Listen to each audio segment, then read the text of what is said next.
അങ്ങനെ India south Africa ഫൈനലിൽ south ആഫ്രിക്കയെ തോൽപ്പിച്ച് ഇന്ത്യ ICC ലോക കിരീടം നേടിയിരിക്കുകയാണ്. ഇന്നലത്തെ ഇന്ത്യയുടെ വിജയത്തിന് പിന്നിൽ pure team work and hard വർക്കാണ്. വിരാട് കോഹ്ലി ടൂർണമെന്റിലുടനീളം ഫോം ഔട്ട് ആയിരുന്ന ഒരാൾ ഫൈനലിൽ വന്നിട്ട് മികച്ച രീതിയിൽ പെർഫോം ചെയ്യുന്നു.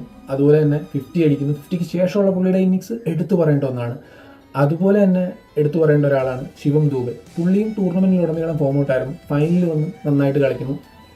പിന്നെ അക്സർ പട്ടേൽ. ഇവരുടെ 3 പേരുടെ ഇന്നിങ്സ് ആണ് 176 എന്നുള്ള ടാർഗറ്റിലേക്ക് എത്താൻ തന്നെ കാരണം. ശരിക്കും പറഞ്ഞാൽ ഈ മാച്ചിലെ ഏറ്റവും ക്രൂഷ്യൽ ടേണിംഗ് പോയിന്റ് എന്താണെന്നറിയോ? അത് ബുംറയുടെ ആ ഒരു 18th ഓവറാണ്. ഒരു രക്ഷയില്ലാത്ത ബോളിംഗ് ആയിരുന്നു. ഒരു ഘട്ടത്തിൽ സൗത്ത് ആഫ്രിക്ക ജയിക്കും എന്ന് ഉറപ്പിച്ചൊരു നിമിഷം ഉണ്ടായിരുന്നു. 30 ബോളിംഗ് 30 റൺസ് മതി അവർക്ക് ജയിക്കാൻ. ഏതാണ്ട് ഇന്ത്യ തോറ്റുവെന്ന് ഉറപ്പിച്ച നിമിഷം അപ്പോഴാണ് ബുംറയുടെ ആ ഓവർ. ശരിക്കും പറഞ്ഞാൽ ബുംറയുടെ ഓവറാണ് ഒരു പരിധി വരെ ഇന്ത്യ ജയിക്കാൻ കാരണം എന്ന് തന്നെ പറയാം.